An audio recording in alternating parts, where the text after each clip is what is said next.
جنت کی التی کنتم توعدون، وہ جس کا تم سے وعدہ کیا گیا. نحن اولیاؤکم، ہم تمہارے دوست ہیں، فی الحیات الدنیا، دنیا کی زندگی میں، و فی الآخرہ، اور آخرت کی زندگی میں.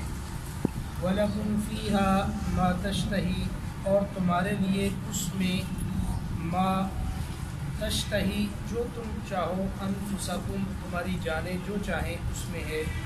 وَلَكُمْ فِيهَا، اور تمہارے لیے اس میں ما تدعون، جو تم طلب کرو گی. نزلا، میزبانی ہے، مہمانی ہے، من غفور الرحیم، مہربان اور رحم کرنے والی ذات کی طرف سے. کل کے درس میں نے بتایا کہ وہ لوگ جو کافر ہیں، جس وقت اللہ کے نبی قرآن سناتے تھے تو وہ شور کرتے تھے، اور لوگوں کو بھی اس بات میں ابھارتے تھے کہ تم شور کرو تاکہ تمہاری آواز غالب ہو جائے اور قرآن کی آواز کسی تک نہ پہنچے. اس کے ضمن میں نے ایک مسئلہ بھی بتایا تھا کہ اپنی دکانوں پہ، اپنے مکانوں پہ جو ہم تلاوت لگا دیتے ہیں ریڈیو، ٹیلی ویژن وغیرہ میں یا موبائل میں، اور خود اپنے کام کاج میں مشغول ہو جاتے ہیں، تو یہ گناہ ہے. جب بھی تلاوت اپنی دکانوں پہ لگائی جائے، مکانوں میں لگائی جائے، تو اس کو خاموشی کے ساتھ سننا ضروری ہے. خود سے کسی کام کے اندر مصروف نہ ہو. اگر ہوں گے تو یہ گناہ کا کام کریں گے، بجائے برکت کے یہ الٹا گناہ ہوگا، تو برکت نہیں آئے گی. اور آج کے درس میں ہے کہ وہ لوگ جو کہتے ہیں کہ اللہ ہمارا رب ہے، جن لوگوں نے یہ بات کہہ دی کہ اللہ ہمارا رب ہے، یعنی کلمہ پڑھ لیا، اللہ کی ذات، اس کی وحدانیت کا اقرار کر لیا. اقرار کرنے کے بعد ثم استقاموا، اس پر ڈٹ گئے، یعنی پھر اپنی بات سے پھرے نہیں. ایک ہے کہ قول کے اعتبار سے ہم نے کہہ دیا، اور دوسرا ہے کہ عمل کے اعتبار سے ہم اس پر ڈٹ گئے.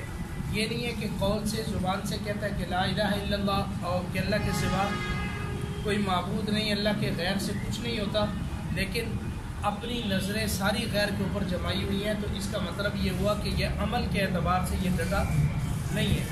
وہ لوگ جنہوں نے یہ کہہ دیا کہ اللہ ہمارا رب ہے، وہی ہمارا پروردگار ہے، پھر اس بات پر ڈٹ گئے، اپنے قول میں بھی اور اپنے عمل میں بھی ڈٹ گئے.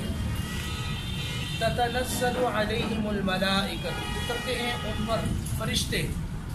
اللہ تخافوا، اور وہ فرشتے ان سے کیا کہتے ہیں کہ خوف نہ کرو، ولا تحزنوا، اور نہ تم غمگین ہو.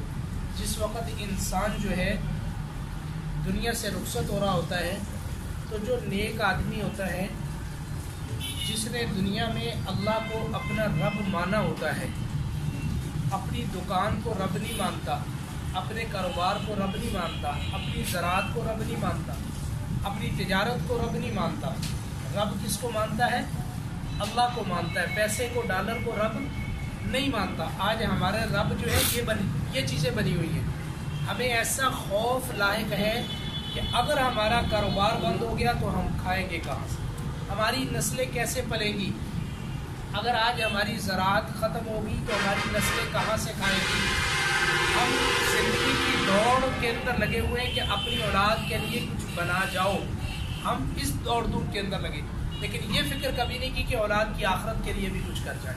یہ کبھی نہیں فکر. یہاں تو اولاد چاہے ہماری آنکھوں کے سامنے چلی جائے، یہ تو کسی کو نہیں پتا نا کہ میں نے پہلے جانا ہے، میری اولاد نے پہلے جانا ہے، یہ کسی کو نہیں پتا.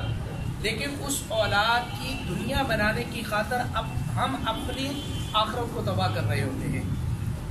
تو یہ لوگ جو اللہ تعالیٰ کو حقیقی معنوں میں رب جانتے ہیں، ان کے لیے روپیہ پیسہ کوئی چیز نہیں ہے. ان کے لیے یہ ہے کہ کام اللہ نہ بنائے تو نہیں بنتے، کام اللہ نہ بنائے تو نہیں، پیسے سے کام نہیں بنتے، حکومتوں سے کام نہیں بنتے، کرسیوں سے، اقتدار سے کام نہیں بنتے. اللہ جب چاہیں گے تو کام بنیں گے، اللہ نہیں چاہیں گے تو کام نہیں بنیں گے. اور اس کی مثالیں ہمارے پاس کتنی موجود ہیں. فرعون دیکھ لو، کیا نہیں تھا اس کے پاس؟ حکومت بھی تھی، بادشاہ اللہ نے دی تھی، فوج بھی اس کی، پیسہ بھی اس کے پاس، زراعت، ہر چیز اس کے پاس وافر تھی، لیکن اللہ کا حکم نہیں تھا تو وہ دنیا میں پیسے سمیت ناکام ہوا ہے، پیسے سمیت ناکام ہوا. اور موسیٰ علیہ السلام اس کے مقابلے میں دولت، اقتدار، حکومت نہ ہوتے ہوئے بھی کامیاب ہوئے. تو پیسے سے کامیابی نہیں ملتی۔ تو جن لوگوں نے یہ سمجھا کہ اللہ ہی ہمارا رب ہے، صحابہ کا یقین کیا تھا کہ آسمان سے قطرہ پانی کا نہ برسے، زمین ساری تانبے کی ہو جائے، زمین ساری تانبے کی ہو جائے، یعنی زمین سے کوئی ایک دانہ بھی اناج کا نہ نکلے، اور آسمان سے بھی، یہی دو ذرائع ہے نا، آسمان سے پانی برستا ہے اور زمین سے اناج اگتا ہے، پھر اس سے آگے جو ہے وہ سارے معاملات چلتے ہیں۔ تو صحابہ کا یقین کیا تھا؟ آسمان سے قطرہ پانی کا نہ آئے، زمین ساری تانبے کی ہو جائے، ایک دانہ بھی زمین غلے کا نہ دے، تو تب بھی اللہ نے جو روزی مقدر میں لکھی ہے وہ مل کر رہے گی، یہ یقین تھا۔ تو اس کو کہتے ہیں کہ رب اللہ، کہ اللہ ہمارا رب ہے۔ لیکن آج ہمارے دلوں میں یہ کلمہ ہی ہے، صرف زبان سے پڑھ، اللہ اس کو اپنے رحم سے قبول فرما لے تو اپنی، وگرنہ ہمارے اندر وہ بات نہیں ہے۔ تو بہرحال جو آدمی اس بات کو کہہ کر اس پر ڈٹ جاتے ہیں، ان کا قول فعل عمل ہر چیز جو ہے اس کلمے کے مطابق، تو پھر کیا ہوتا ہے جب یہ مرنے لگتے ہیں تو اس وقت ان کے پاس فرشتے آ جاتے ہیں، ایک ملک الموت ہوتے ہیں اور 18 فرشتے ان کے ساتھ ہوتے ہیں، اور یہ فرشتے، یہ جو آدمی نیک آدمی ہوتا ہے اس کے پاس آ کر وہ کیا کہتے ہیں؟ اللہ تخافوا ولا تحزنوا، تجھے کوئی خوف نہیں ہے، یعنی تو دنیا چھوڑ کے جا رہا ہے، قبر میں جا رہا ہے، حشر میں جا رہا ہے، اللہ کے ساتھ ملاقات ہوگی، تجھے کوئی خوف نہیں ہے، ولا تحزنوا، اور نہ تو غم کر، نہ تجھے کوئی غم ہے، نہ غمگین ہو، اور نہ ہی تجھے کوئی خوف ہونا چاہیے۔ وَأَبْشِرُوا بِالْجَنَّةِ، اور بشارت دیتے ہیں اس کو جنت کی، کس بات کی؟ جنت کی، اللہ کے مہمان خانے کی۔ كُنْتُمْ تُوعَدُونَ، وہ کہتے ہیں یہ وہ جنت ہے جس کا تجھے وعدہ کیا گیا۔ دنیا کی آنکھیں بند اور آخرت کے پردوں کو اللہ تعالیٰ کھول دیتے ہیں۔ آخرت کا جو غیب چھپا ہوا ہے آج ہماری نظروں سے، وہ سارا کھل کے سامنے موت کے وقت میں آ جاتا ہے۔ تو اب انسان کو پتہ چلتا ہے کہ میں تو دھوکے میں رہا، میں جو دنیا میں کرتا رہا وہ تو غلط تھا، جو یہ تھا یہ اصل ہے۔ تو اب یہ فرشتے اس سے کہتے ہیں کہ اے ایمان والے، تو نے دنیا میں یہ کہا تھا کہ رب اللہ، کہ اللہ میرا رب ہے، اور تو نے پھر اس کے اوپر استقامت پکڑی، تو مستقیم ہو گیا اس کے اوپر۔ تو پھر فرمایا کہ یہ فرشتے کہتے ہیں کہ نہ تجھے خوف اور نہ تجھے غمگین ہونا ہے، بلکہ تجھے بشارت ہے جنت کی جس کا تجھ سے وعدہ کیا گیا ہے۔ نحن اولیاؤکم فی الحیات الدنیا، ہم تمہارے دوست ہیں دنیا کی زندگی میں، یعنی دنیا کا جب آخری وقت ہو رہا ہوتا ہے تو یہ فرشتے آ کے اس کو تسلی دیتے ہیں کہ ہم اس دنیا میں بھی تیرے دوست رہے۔ کیسے دوست رہے؟ میں نے پیچھے بتایا تھا کہ جب آدمی کے دل کے اندر نیکی کا خیال آتا ہے تو پھر یہ فرشتے کی طرف سے ہوتا ہے کہ بندے یہ نیکی کر لے، تو آدمی اس آئے ہوئے مہمان کی عزت کرے، اللہ کی تعریف بیان کرے، اللہ کا شکر ادا کرے، الحمدللہ کہ میرے اندر یہ نیکی کے کرنے کا خیال جو آیا ہے یہ نیک فرشتے کی طرف سے، یہ اس فرشتے کی طرف سے۔ اب یہ دوستی کا حق ادا کر رہے ہیں فرشتے، جس نے کہا رب اللہ، اللہ میرا رب ہے، اس کے دل کے اندر نیکی کا خیال، فرشتے چل یار اٹھ کے نماز پڑھ لے، فارغ بیٹھا ہوا اللہ ہی کر لے، جا کے چل کسی بندے کی جا کے نیکی کی بات ہی سن لے۔ اب یہ فرشتے دل کے اندر القاء ڈالتے ہیں، بات ڈالتے ہیں۔ تو یہ فرشتے کہتے ہیں کہ نحن اولیاؤکم فی الحیات الدنیا، ہم دنیا کی زندگی میں بھی تیرے دوست، اور وہ فی الآخرہ، آخرت میں بھی تیرے دوست ہوں گے۔ جب یہ قبر سے اٹھے گا، یہ دنیا سے جا رہا ہے آخرت کی منزل کی طرف، تو اس کو تسلی دے رہے ہیں۔ جب یہ قبر سے اٹھے گا تو پھر اس کو تسلی دیں گے کہ یہ حشر کا میدان ہے، تجھے کوئی خوف غم نہیں ہے، اب تو جو ہے اللہ کے سامنے پیش ہوگا اور پھر ہمیشہ کے لیے تیری مہمانی ہوگی۔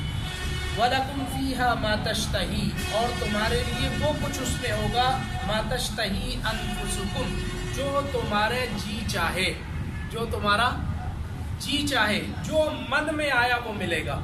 دنیا میں من میں آ جائے تو نہیں ملتا، دنیا میں من میں جتنا مرضی آ جائے نہیں ملے گا، محنت کرنی پڑے گی، مشقت اٹھانی پڑے گی، پھر بھی اگر کہو کہ من والا مل گیا تو کبھی نہیں ہو سکتا۔ دنیا میں حدیث میں کیا آتا ہے کہ ایک آدمی کو ایک سونے کی کان مل جائے، ایک کان سونے کی اس کو دے دی جائے، تو اب اس کے من میں ہوگا دوسری بھی مجھے مل جائے، دوسری ملے گی، من میں آئے گا تیسری ملے گی۔ پھر حدیث کے اندر آتا ہے کہ انسان کا پیٹ جو ہے دنیا نہیں قبر کی مٹی بھرے گی، یعنی دنیا کے اندر من چاہی نہیں ہو سکتی، من بڑھتا ہی چلا جاتا ہے۔ من کیا ہوتا ہے؟ بڑھتا ہی چلا جاتا ہے کہ مجھے یہ بھی مل جائے، مجھے وہ بھی مل جائے، مجھے وہ بھی مل جائے، لیکن دنیا میں یہ خواہشات پوری نہیں ہوگی۔ خواہشات کہاں پوری ہوگی؟ آخرت کے اندر۔ جو جی میں ما تشتہی انفسکم، جو جی میں آیا وہ پورا ہو گیا. جو جی میں آیا، اس کی مثال میں دے دوں کہ دیکھو پرندے اڑ رہے ہوتے ہیں. اب تو کیا ہے، اب ہمیں جناب سردیاں آ گئی تو تتر بٹیر کھانے چاہیے. کیا کریں؟ پیسے خرچ کریں یا ہم خود سے شکار پہ جائیں، محنت کریں. اب اس کے لیے کیا کرنا پڑتا ہے؟ محنت کریں. پاپڑ بیلنے پڑتے ہیں، پھر اس کو لاؤ، کاٹو، ذبح کرو، صاف کرو، دو، پھر اس کو پکاؤ، پھر کھاؤ. لیکن وہاں کیا ہوگا؟ ما تشتہی انفسکم، یہ بٹیر جا رہا ہے. یہ کیا جا رہا ہے؟ بٹیر. اس کو کھانا چاہیے. کیسا پرندہ ہے، اس کا ذائقہ چکھنا چاہیے. ابھی دل میں خیال آیا وہ پرندہ بھون کر اس کے سامنے رکھ دیا جائے. پرندہ سامنے، یہ کھائے گا، ہڈیاں یوں رکھے گا، پرندہ پھر بن کے اڑ جائے گا. ما تشتہی انفسکم. پھل، درخت کا پھل کھانے کو جی چاہا. اب انسان ہے نا، تو پھل کھانے کو دل چاہتا ہے کہ ہم خود سے کسی باغ میں، اگر اللہ نے کہیں بھیج دیا کسی باغ میں ہم جاتے ہیں تو ہمارا دل کیا کرتا ہے؟ یار ہم باغ سے خود اپنے ہاتھوں سے توڑ کے کھائیں. حالانکہ وہی پھل ہوتا ہے جو انہوں نے توڑ کے رکھا ہوتا ہے. ہم کہتے ہیں نہیں یار، جو مزہ توڑ کے کھانے میں وہ کہیں نہیں ہے. اب کہیں توڑنے دیتے، کہیں نہیں بھی توڑنے دیتے. اب وہاں کیا ہوگا؟ وہاں دل چاہے گا کہ میں اپنے ہاتھ سے سیب توڑ کے کھاؤں، انار توڑ کے کھاؤں. اب یہ انار اونچا ہے، کیا کروں؟ سیب توڑ، یہ سیب کھانا ہے. اب جس سیب کی طرف اس کا اشارہ ہوگا وہ سیب کی ٹہنی جھکے گی اور اس کی پہنچ اس کی ارینج میں آ جائے گی. یہ آرام سے اس کو توڑے گا، ادھر یہ توڑے گا، ادھر دوسرا اس کی جگہ پھل لگ جائے گا اور وہ پھر اپنی جگہ. وَلَكُمْ فِيهَا مَا تَشْتَهِي أَنفُسُكُمْ، کہ وہاں من چاہی زندگی جو چاہو گے وہ مل جائے گا. وَلَكُمْ فِيهَا مَا تَدَّعُونَ، اور اس میں وہ ہوگا جو تم طلب کرو گے. یہ ہے من چاہی، اور جو تم طلب کرو گے، جو تمہارے دل میں آئے گا کہ یار یہ بھی ہونا چاہیے. اللہ سے مانگا یا اللہ یہ دے دے، وہ بھی مل جائے گا. جو چاہو گے وہ مل جائے گا. نزلا من غفور الرحیم، یہ مہمانی تمہاری کس کی طرف سے ہوگی؟ وہ مہربان اور رحم کرنے والی ذات کی طرف سے ہوگی. کیونکہ اس کو تم نے دنیا میں کہا تھا کہ ربنا اللہ، کہ اللہ تو ہی ہمارا رب ہے. اب وہ تمہاری مہمانی کس طرح کر رہا ہے کہ تم جو چاہتے ہو وہ پورا کر دیتا ہے. جو چاہتے ہو وہ پورا کر دے. اللہ مجھے اور آپ کو سب کو جو ہے وہاں پہ حضور نبی کریم صلی اللہ علیہ وسلم کی معیت میں جمع فرما دے. الحمدللہ رب العالمین.